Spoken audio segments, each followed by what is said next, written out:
city of Qinzhou is located in the southern part of Guangxi Zhuang Autonomous Region, adjoining the regional capital Nanning. To get to Qinzhou, it's about a 2-hour drive from Nanning Airport. 我们现在已经到青州了，看到我们这个海豚了没有？ That is my first dolphin sighting. Awesome! So I'm on the way to Qinzhou and I've been told that I finally reached because that's the symbol of the city, and hopefully I'll be able to catch a sighting of some of the dolphins at Sanyang Bay and see what else this port city has to offer. Welcome to Travelogue. I'm Michelle Lean. Much like getting to know a person, in order to get to know a city, you have to first discover its roots. So I head over to the old part of town.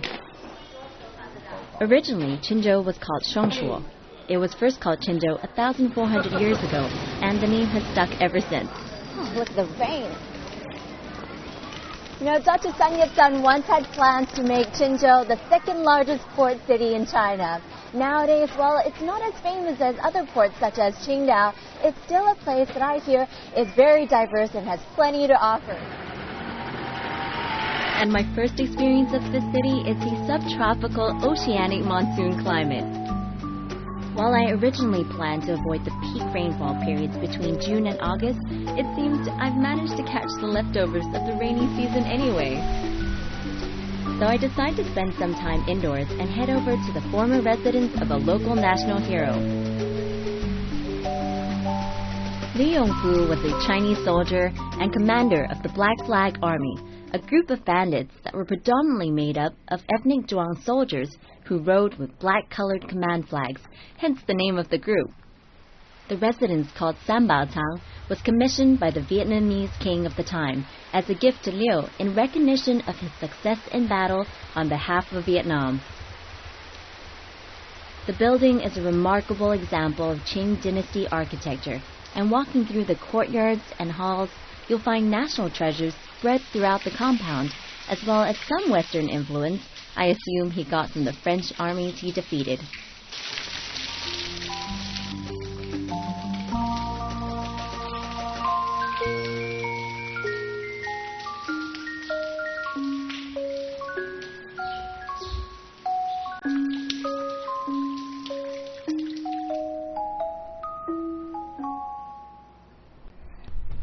This house is really something. Definitely worthy of a Chinese national hero, don't you think? Now, Yilongfu is a local to Qinzhou, something the people here are really proud of. And he's best known for the battles that he fought against the invading French armies for Vietnam in the late 1800s. Check this out.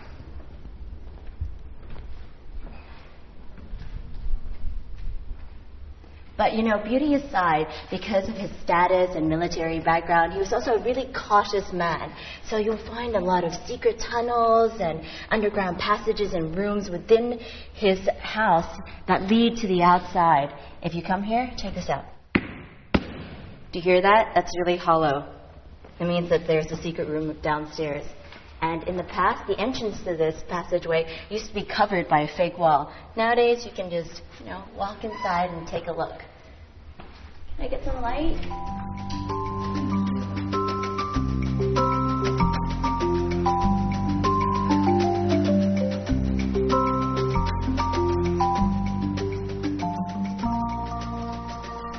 I hear that aside from Li Yongfu, another national hero had a residence in town. He too fought against the invading French armies on behalf of Vietnam. So I take a walk over to see his place.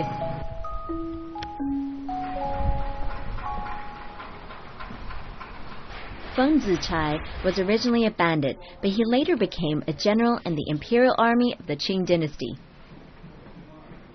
In 1867, he established himself in Nanning, from where he fought off opposition forces that were a threat to the Qing Empire in southern China and Vietnam. 2 years after retiring, Feng Zichai rejoined the army and was put in charge of a mainly Zhuang force with whom he won many battles. His residence was built in 1875, and he stayed here until the eve of the Sino-French War in 1884. You know, I was always under the impression that courtyard homes within the same town and province always had a similar design or layout. But compared to the one we were seeing earlier, it's very different. The one earlier was built vertically with open spaces in between, and this one is built horizontally with the open spaces on the outside. So it's quite interesting to see the differences. The locals tell me that there's something in the Chin River that's of great importance to them. And no, it's not a local Loch Ness monster. Okay, now I'm pretty sure that most people know that China is really famous for its porcelain.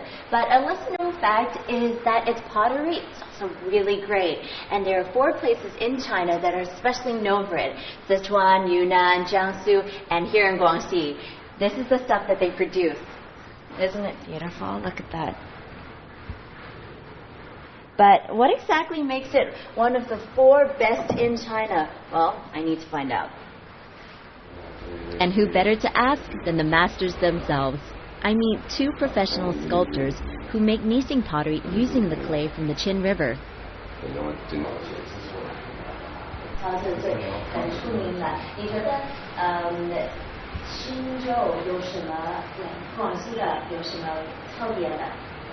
我们特点就是说，也可以塑，也可以填泥。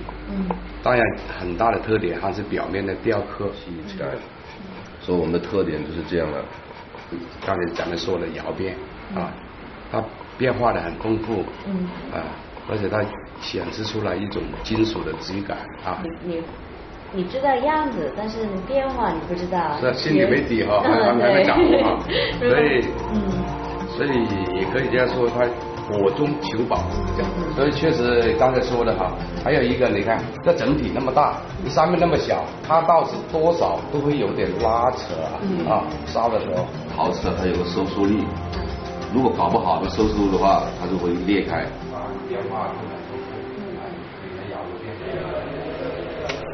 Armed with some information about this 1,300-year-old earthenware, I head downstairs to the factory to take a look at how the Chin River's unique red-white clay combination is crafted into decorative pieces and household ware.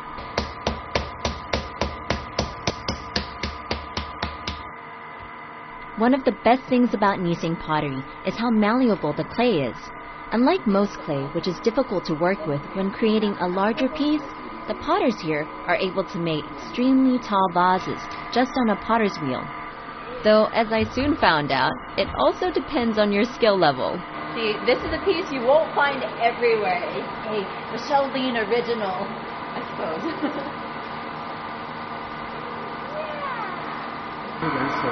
放点水，然后呢？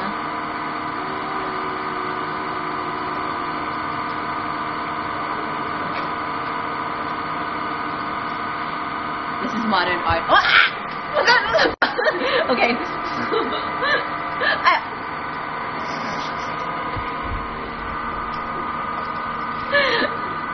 Look, I made a donut. Nising pottery is made up of a combination of 40% hard clay from the river west of Qinzhou and 60% soft clay from the river areas east of Qinzhou. Once fired up in the kiln at a high temperature, the pottery changes to an azure color with a marble effect of various pigments. It's something that the potter can't predict, so it's often a pleasant surprise to see what comes out of the kiln.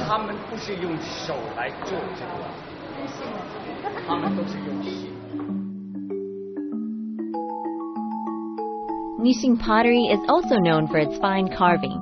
The clay allows the artist to create effects on the pottery far beyond the range of many other types of clay. When it's being carved, instead of appearing like stick writing on a wet beach, crude with thick lines, Nising clay has a more plaster-like texture, which allows for very thin and elegant lines. 我觉得现在你做的比以前好吗？当然了，一天比一天进步了。 Aside from appearance and ease of use, Nising pottery is a popular household item because it can withstand strong acids and keep your food or tea fresh, even in humid and hot weather. It's also fairly inexpensive, at least the more common decorative pieces and teapots are. Now, if you want something a little more special, they'll even custom make it for you. Okay, you gotta listen to this. This is tough stuff. It almost sounds like it's made out of metal. One more for the road. I head just over 50 kilometers northwest of Qinzhou for a brief escape to nature. Bajaigo, or 8-Village Ravine, is a valley area that stretches over 8 kilometers through the so-called 100,000 mountains of Gutai town. It's about an hour-and-a-half drive from Qinzhou, and when you arrive in this landscape of flora and fauna, surrounded by the lush greens of a diversified forest, you realize the drive was well worth it. You'll find easy hiking trails all the way through, so even if you're not a seasoned hiker, you'll still be able to spend some quality time in nature without too much pain. Now make sure you take deep breaths when you come. Bajaigo is nicknamed the natural oxygen bar, so for all you folks paying a hefty dime for an oxygen bar treatment, take a trip down here instead. After all, clean air should be free. The anionic oxygen content is about 65,000 units per cubic centimeter here, and while I'm not certain how much that actually is, I made sure I got a few lungfuls of it.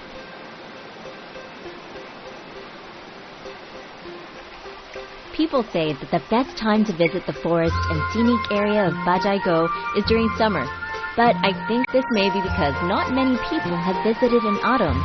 It's still really beautiful.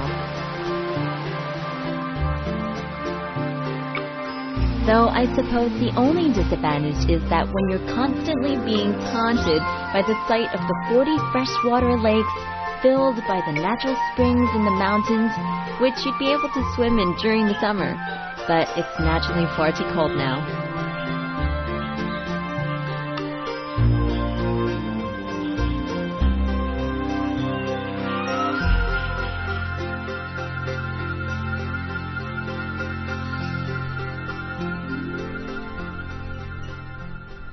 Dr. Sun Yat-sen wanted to turn the deep waters of Qinzhou into the second largest port in South China.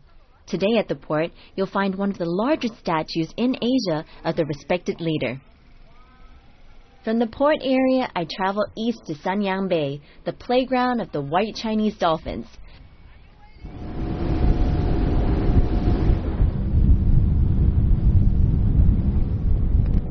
I'm told the months of October and November are when they come out to play, so keep your eyes peeled. Huh? Where? Right up there, look!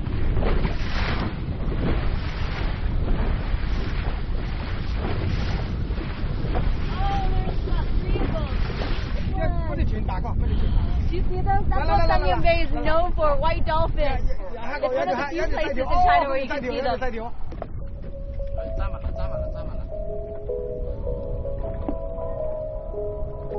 Sanyang Bay is located on the southern side of the Beibu Gulf and to the east of Qinzhou Port, facing Beihai City across the sea. The area is known for its deep, cold waters, which attract the dolphins, and the abundant seafood, which attracts, well, both humans and dolphins.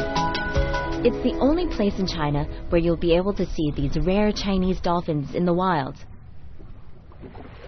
The boats will take you out for a dolphin sighting, but the mammals are very well protected, so you won't be able to swim with them.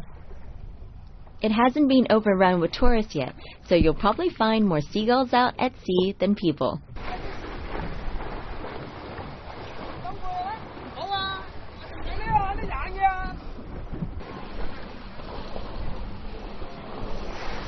Where are you?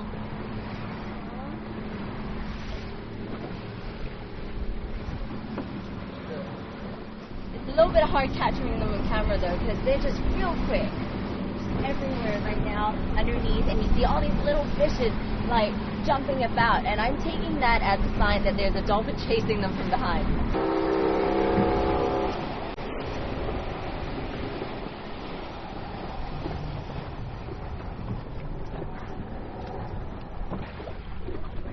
Oh, look, you can see it. It's right there, floating in the water. Oh! They're such spectacular creatures. I mean, they're like intelligent and they just, they're just beautiful.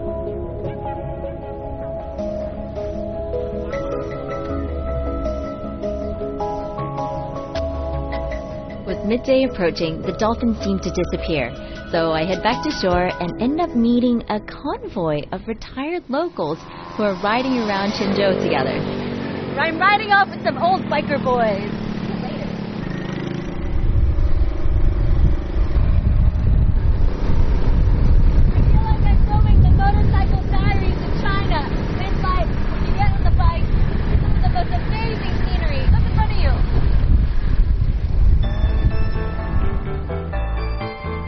These guys ride around Qinzhou together whenever they have the time, so they're pretty familiar with the roads around here. I'm relying on them to take me off the tourist track to a place which they tell me is more local.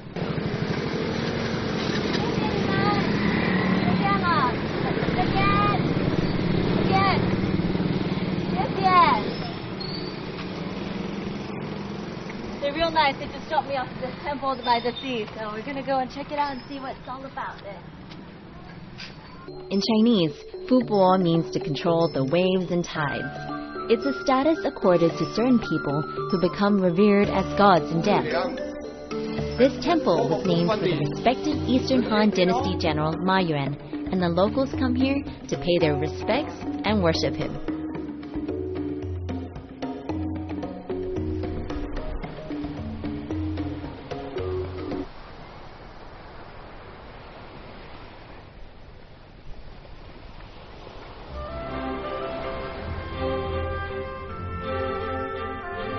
As the evening draws close, I head over to a fishing village in Sanyang Bay, where I watch the fishermen prepare to put out to sea for the second time today.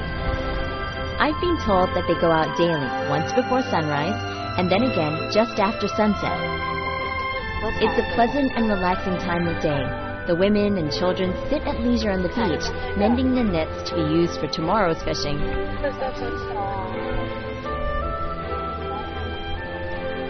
Hello.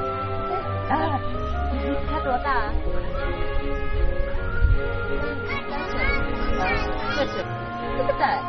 Expert hand. The children shy away from me a little. And no, it's not because I smell bad. I have a feeling it's because most of them don't understand what I'm saying. In most parts of Qinzhou, the children first learn to speak the local Guangxi dialect, which is a sort of Cantonese with a heavy local influence.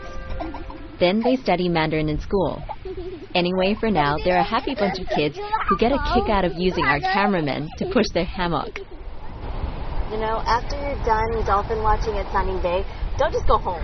There's plenty to do around the area. If you walk along the beach, you'll find these fishing villages, and you'll see the locals fixing up the nets, bringing in the catch of the day, and then when it's time again, going out to sea. See, these guys are getting ready.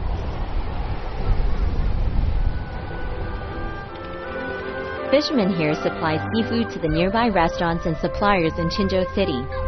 Everyone plays a part, and while the kids are too young to go out to sea, that doesn't stop them from getting a little practice before they're of age.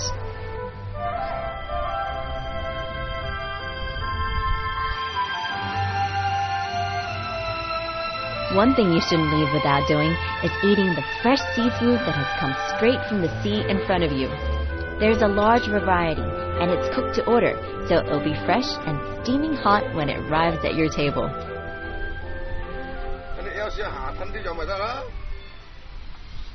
But in order to enjoy the fruit of the sea, someone has to catch it. The fishermen are returning from their nightly catch. For the villages, it's the busiest time of the evening, and everyone chips in to help, bringing in the day's catch. In Chinese, the word for fish, yi, sounds like ample, and it's the case here, that the villages are better off when there's more fish.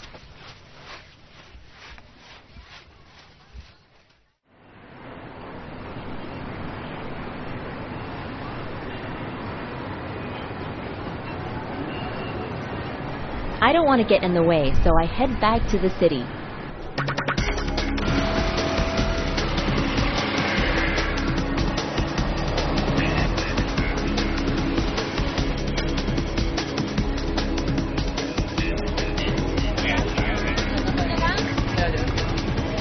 Now, perhaps it's Qinzhou's proximity to Vietnam, but I find that this city, unlike those in the northern parts of China, has a more Southeast Asian feel. From the subtropical landscape and climate to the streets full of motorcyclists. You'll rarely see motorcycles in the northern regions of China, where there are more bicycles, so I was surprised to find such a big motorcycle culture here. After a good night's sleep, I head over to Dalu village, a good 1.5 hour drive from Qinzhou. It's a small place that's nevertheless famous for its vast ancient building complex of Ming and Qing dynasty architecture, dating from the late 1300s. The older villages are very proud of their homes, surrounded by trees that have stood here for centuries. For the kids, though, it's just an extension of their playground.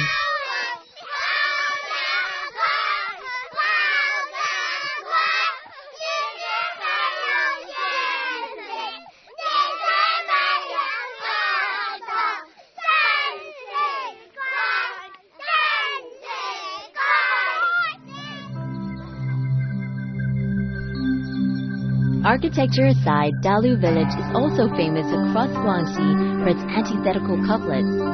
Traditionally, antithetical couplets are 2 verses of good wishes written on 2 vertical strips of red paper.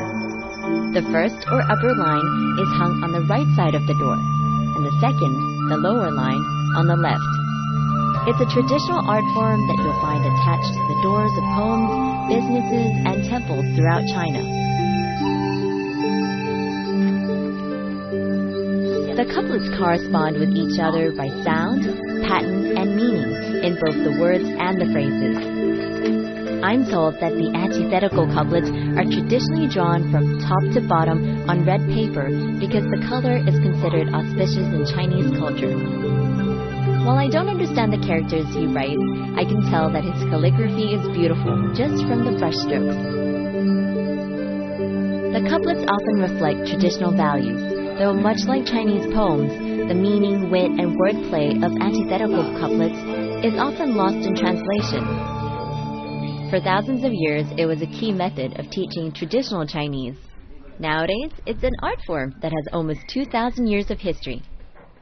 You won't see many tourists here at this time of the year. Instead, it's most popular in June, when the lychee trees are in full bloom, producing the sweet fruit for which the Guangxi region is famous.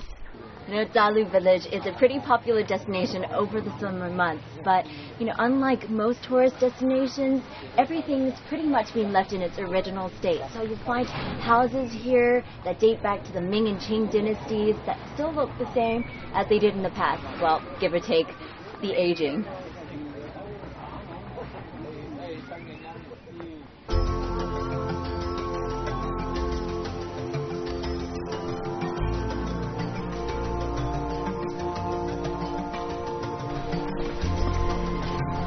Mountain is about 182 meters, but I don't think we'll really feel it that much because there are about a couple of scenic spots on the way up.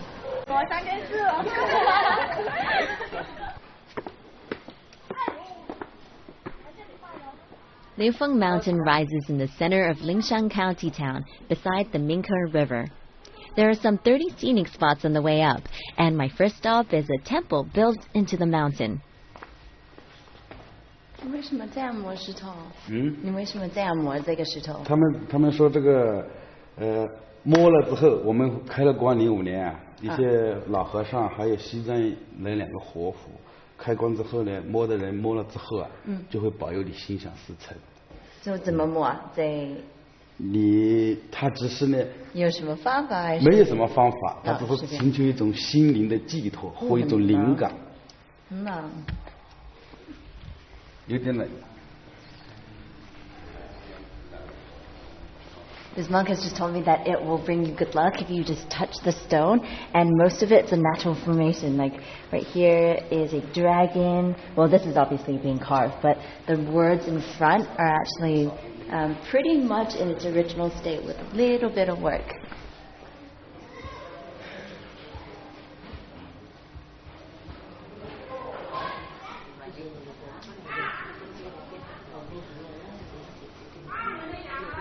Most of the sites of the Liufeng Mountain were built by humans to show off their greatness. Not far from the top now.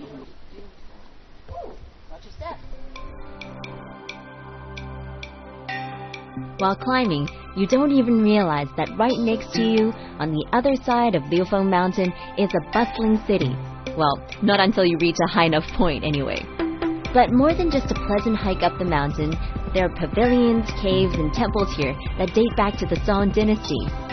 It seems Qinzhou has it all: adventure, culture, and history. You know, when most people say that they've been to the Guangxi province, usually they mean Guilin, Yangshuo, and Longji. Rarely, though, do they ever say that they've been to Qinzhou. But I think that's exactly what makes it an authentic travel experience. The mountains and the seaside, and, well, if you're a lover of seafood, need I say more? Thanks for joining me on this trip with Travelogue. I'll see you next time. I'm Michelle Lin, reminding you to keep those bags packed.